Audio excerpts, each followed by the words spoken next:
Hi everybody, and welcome to our first video on cardiovascular pharmacology. Let's start by talking about beta blockers. Beta blockers are drugs that block beta adrenergic receptors. And in terms of pharmacology, there are two important types of beta receptors. There are the beta 1 receptors, which are found in the heart, and there are the beta 2 receptors, which are found in the lungs and also in the peripheral vascular system. We'll start by talking about beta blockers that are selective for the beta 1 receptors. These are mostly going to work on the heart. Drugs in this class include atenolol, metoprolol, esmolol, and bisoprolol, and these drugs are very commonly used for hypertension. By blocking beta-1 receptors, there's less heart rate and less contractility, so there's a slight fall in the cardiac output, and that lowers the blood pressure. Metoprolol has a special indication in systolic heart failure, patients who have a reduced left ventricular ejection fraction. In those patients, if you administer metoprolol chronically, it blocks sympathetic stimulation of the heart, and this blunts a pathologic process called remodeling, and that leads to lower mortality. So we often give metoprolol to patients who have a cardiomyopathy and chronic systolic heart failure. Other beta blockers are called non-selective because they block both beta 1 and beta 2 receptors. Drugs in this class include propranolol, timolol, and nadolol. Nadolol and propranolol are often used in patients who have portal hypertension. The reason they're used here is because the beta 1 blockade lowers the cardiac output and the effective circulating volume, and that lowers the blood pressure, so this can slightly decrease the pressure in the portal system. But in addition, by blocking beta 2 receptors, you decrease portal blood flow because there are many beta receptors in the portal system that, when activated, lead to vasodilation and more portal blood flow. So if you block those beta 2 receptors, you cut off the blood flow to the portal system, and this can lower the portal blood pressure. Timolol is often used in glaucoma as an eye drop. That's because beta 1 and beta 2 receptors are found in the eye. When they're activated, this leads to production of aqueous humor. So if you block those, there's less aqueous humor production and therefore lower pressure in the anterior chamber of the eye. And then finally, propranolol is often used in hyperthyroidism. It's the classic beta blocker to use in a patient who has hyperthyroidism. That's because in addition to blocking sympathetic receptors and slowing down the heart rate, which can be fast in thyroid disease, it also blocks the conversion of T4 to the more active T3, and this minimizes some of the symptoms of hyperthyroidism. There are a couple of beta blockers that block not only beta receptors but also alpha-1 receptors. Alpha-1 receptors, when activated, cause vasoconstriction, so when you block them, you lower the blood pressure. Labetalol is a drug in this category. It's often used in hypertensive emergency. That's because it can be given intravenously for a rapid reduction in blood pressure.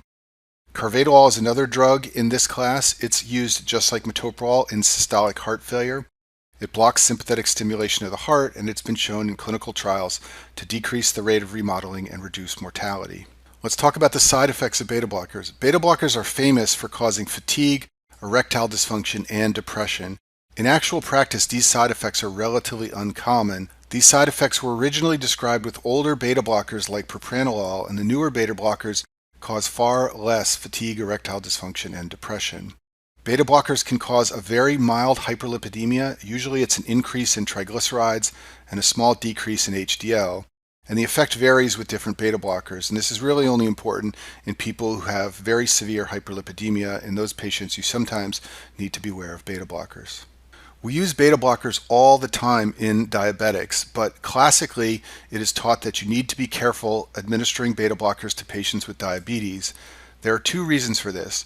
First of all, beta blockers block the effects of epinephrine, and one of epinephrine's effects is to raise glucose levels. So when you block this, this can lead to hypoglycemia, especially if the patient is taking insulin. So in a patient on insulin who takes a beta blocker, you could, in theory, see the patient become hypoglycemic, although this rarely happens in actual practice.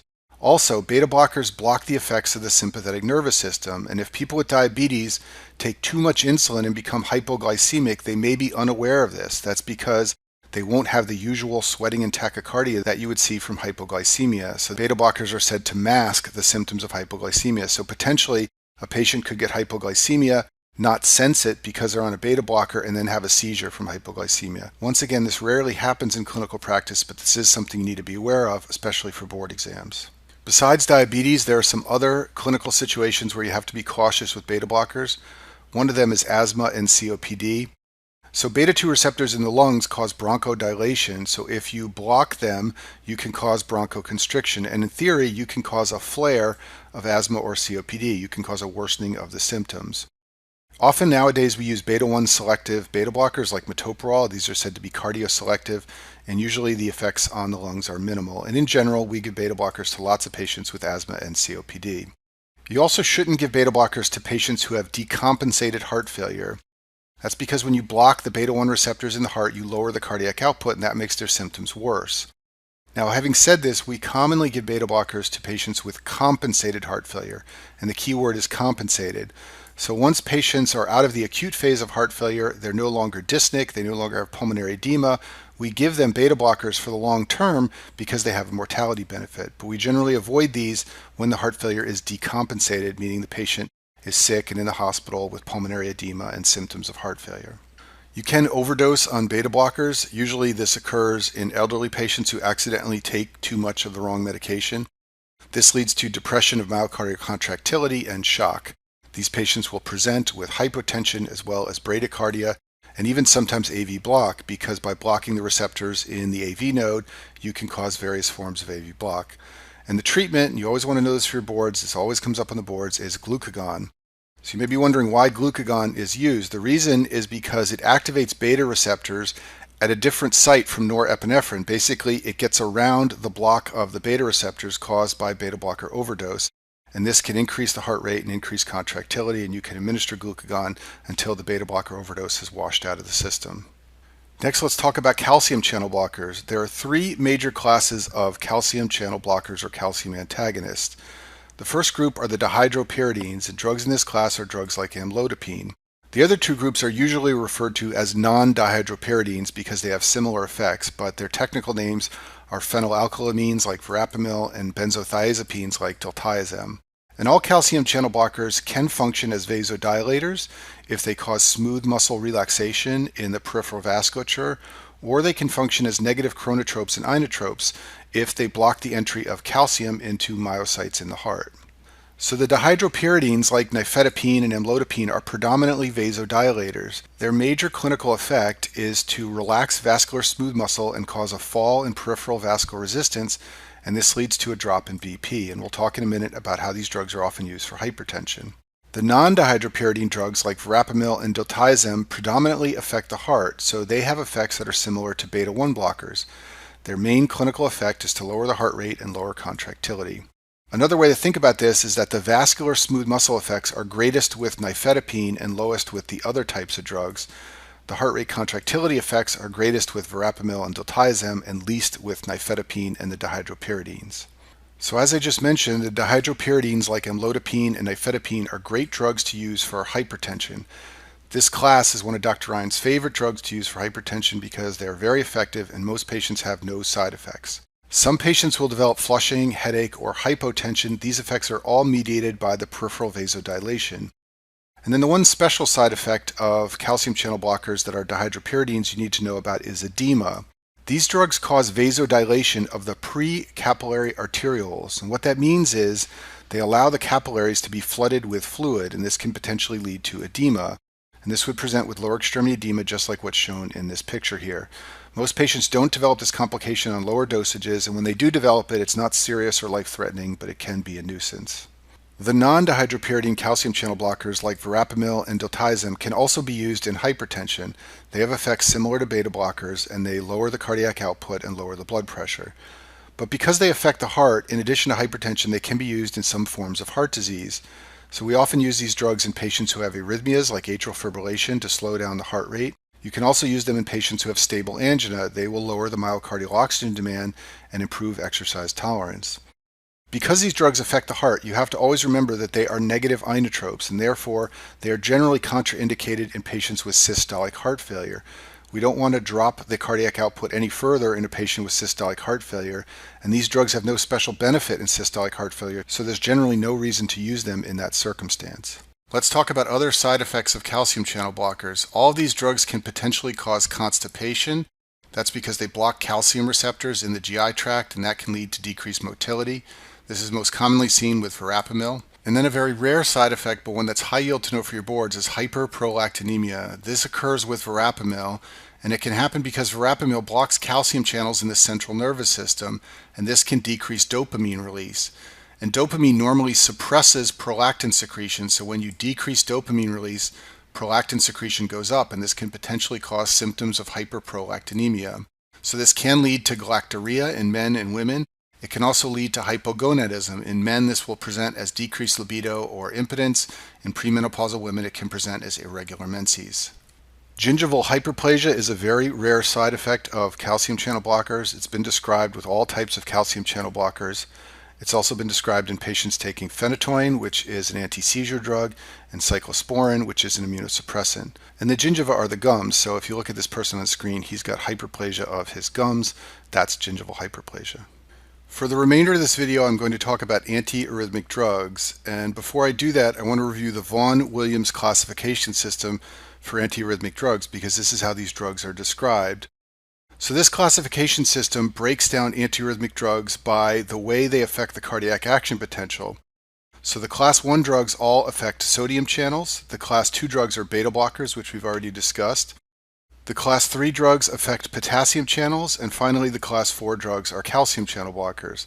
So we've already talked about beta blockers and calcium channel blockers, but what I'm going to do in the next group of slides is talk about the class 1 and class 3 types of antiarrhythmics.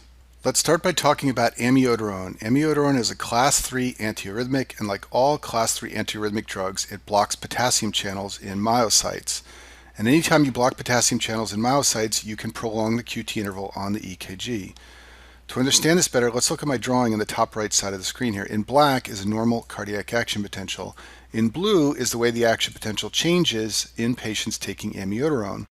By blocking potassium channels, amiodarone causes delayed repolarization, and that makes the action potential take longer to occur. And anytime you stretch out the action potential and cause it to take longer to occur, you can increase the QT interval on the surface ECG.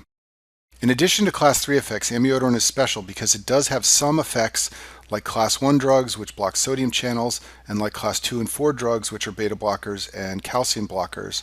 The most important of these effects is that it also can slow the heart rate slightly, and that's because of these other antiarrhythmic effects. Amiodarone is a highly effective drug. It's probably the antiarrhythmic we use most commonly in cardiology outside of beta blockers and calcium channel blockers. It can be given to suppress atrial fibrillation and keep patients in sinus rhythm.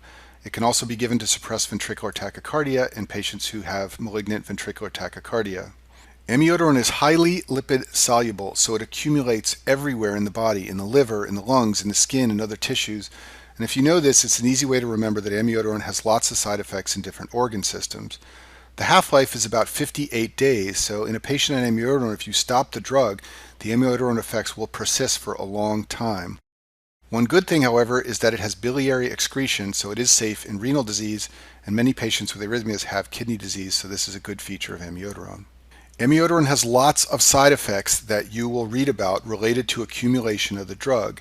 This probably won't come up in your boards, but you should know this clinically, that all those side effects are very unlikely at lower dosages, so very few patients in the modern era will experience these side effects. In addition, the risk accumulates over time. So for example, in a young patient taking indefinite therapy, there is a lot of risk. In older patients, especially if they're only going to take amiodarone for a short period of time, the risk is very, very low. So most of the patients you will see clinically taking amiodarone will not have any of the many side effects that can occur. So now let's talk about all those side effects. First of all, amiodarone has iodine in it, and the word iodine is in the name of the drug. And if you can remember that, and if you know that thyroid hormone contains iodine, then it's easy to remember that amiodarone can cause both hyper and hypothyroidism. In addition, it accumulates in the liver, so it can cause increased LFTs. Usually this is asymptomatic and mild, and you only stop the drug if there's a marked elevation of liver function tests. Amiodarone accumulates in the skin, and it makes patients sensitive to the sun. Patients taking amiodarone often easily sunburn and begin looking like this man, and they often have to avoid the sun or wear very highly protective sunscreens. Many patients taking amiodarone experience photosensitivity and easy sunburning, but a more serious side effect that's luckily very rare is a blue-gray discoloration of the skin. This is called the blue man syndrome. It's usually most prominent on the face, and patients who have this complication of amiodarone will look like this man shown on the screen here, a very rare side effect in the modern era. Amiodarone also has effects in the cornea of the eye. That's because amiodarone is secreted by lacrimal glands into our tear ducts, and it can accumulate on the corneal surface. This will give an appearance to the cornea known as cat whiskers. This is an example of it right here. You can see all these white wispy things here. Usually this doesn't cause vision problems, but it is seen in many patients on chronic therapy. You don't need to stop the drug if this side effect occurs. The most dangerous side effect of amiodarone is pulmonary fibrosis. This is the most common cause of death in patients taking this drug. On biopsy, what you see are what's known as foamy macrophages in the air spaces. These are macrophages that have accumulated amiodarone and phospholipids. And on chest x-ray, the classic pattern of severe pulmonary fibrosis is honeycombing, like shown on this example here. So on your board exams, what they're going to ask you about amiodarone is what test should be ordered when you're starting the drug. And I've written the tests on the screen here. We always do a chest x-ray before we start the drug because we want to know if there's any pulmonary fibrosis present before starting amiodarone. We always do thyroid function tests, which is usually just a TSH, but sometimes a TSH plus T3 or T4. And we always do liver function tests like AST and ALT.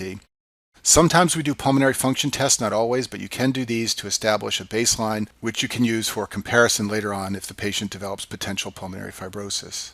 So amiodarone is far and away the most commonly used class 3 antiarrhythmic drug, but I'll briefly mention some other class 3 antiarrhythmic drugs. Just like amiodarone, all of these drugs block potassium channels in the heart and can prolong the QT interval on EKG. The first two drugs I'll talk about is sotalol and dofetilide. These are commonly used in patients with atrial fibrillation.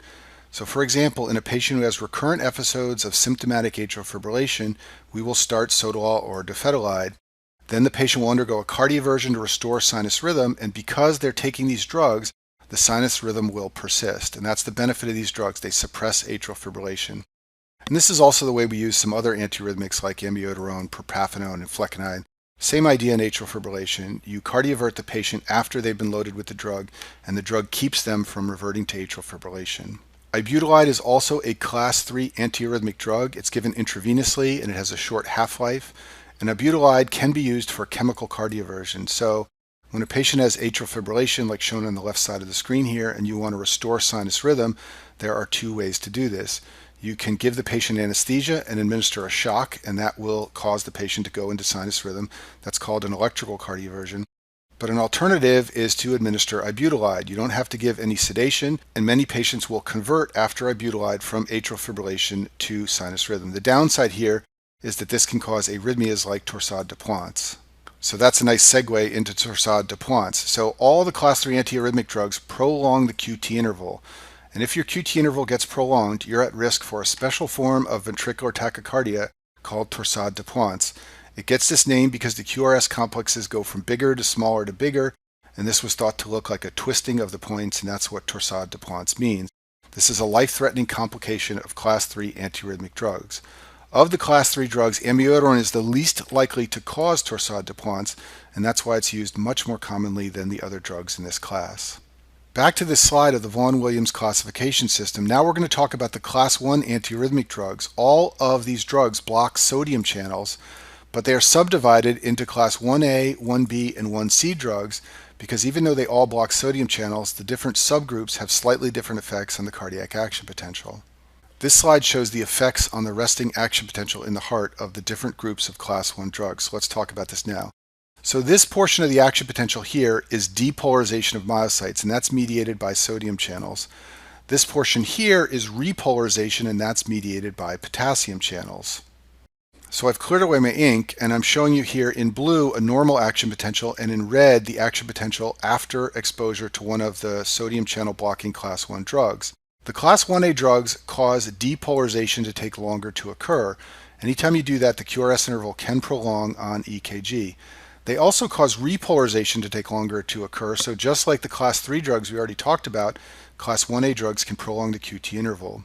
We'll jump over here to the 1C drugs. They really don't have much effect on repolarization, so the QT interval usually does not change, but they cause depolarization to take much longer to occur, and therefore they can prolong the QRS interval.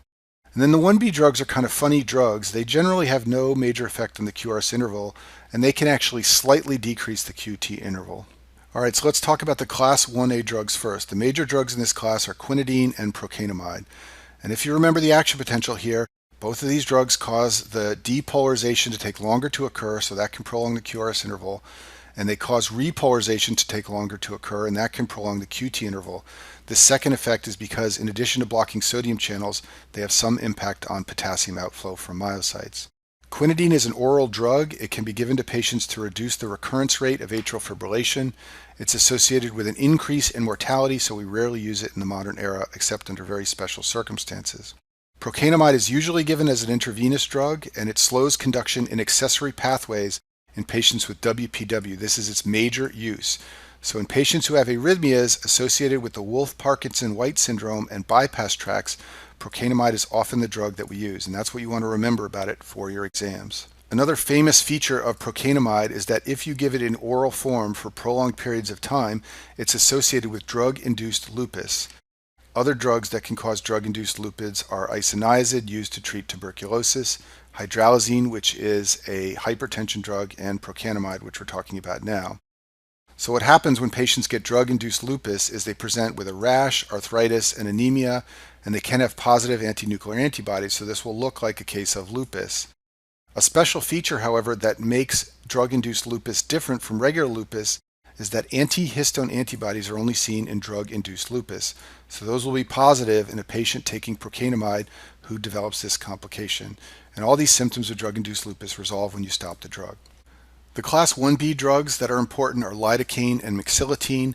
These are both sodium channel blockers, and I've shown their effects on the action potential here, but really for this group of drugs, the effects on the action potential are not particularly important.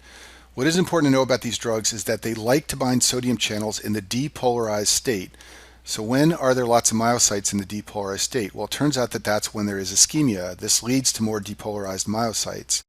For that reason, these are effective drugs in ischemic arrhythmias. These drugs are also more effective at fast heart rates. That's because when myocytes repolarize, the drug unbinds, but if the heart rate is fast, there's less time to unbind before the sodium channels open again and become depolarized. So if you understand these things, you can understand that the main time we use these drugs is in ischemic ventricular tachycardia because you have fast heart rates and you have ischemia leading to depolarized sodium channels. So lidocaine can be used in patients with ventricular tachycardia in the setting of ischemia. You can also use amiodarone, and most people use amiodarone instead of lidocaine. Mexiletine is an oral drug and it's very rarely used in the modern era. You may know that lidocaine is also a local anesthetic. That's because it can block sodium channels in peripheral nerves to provide anesthesia. And the main side effects of these drugs occur in the brain and in the heart. So in the brain, these drugs can cause CNS stimulation. This can cause patients to have a tremor or become agitated. And if you see tremor in a patient on mexiletine, this is generally a sign of mexiletine toxicity. And then the effects in the heart, which are what are beneficial about these drugs, can also become excessive. If you block too many sodium channels, patients can develop bradycardia, heart block, and hypotension, all potential side effects of class 1B drugs. I'll finish with the class 1C antiarrhythmic drugs. The two important drugs in this class are flecainide and propafenone. These drugs are used for suppression of atrial fibrillation in patients with symptomatic recurrent AFib. Importantly, these drugs are only used in patients with structurally normal hearts. Patients who take these drugs must have normal LV function and no significant valvular disease. The reason for this is there was a famous trial many years ago, and in patients who had abnormal hearts taking these drugs, there was an increase in mortality. So we reserve them only for patients who have normal, healthy hearts. And the major adverse effect is that when patients exercise, these drugs increase their effects, and this can potentially lead to prolongation of the QRS interval, which can lead to ventricular tachycardia. So you want to know this for your boards. In any patient taking these drugs, we often refer them for a stress test because we want to see what happens when they get their heart rate up. If their baseline EKG looks like this, and with exercise it looks like this, that's very bad. That means that every time that patient exerts themselves, their QRS is widening and they can potentially develop a cardiac arrest. If you see this with exercise, you need to stop these drugs.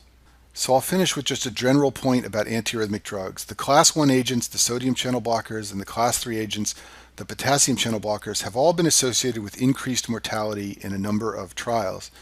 For this reason, we only use them when absolutely necessary. So in someone having recurrent ventricular tachycardia, which is life-threatening, we will use these drugs.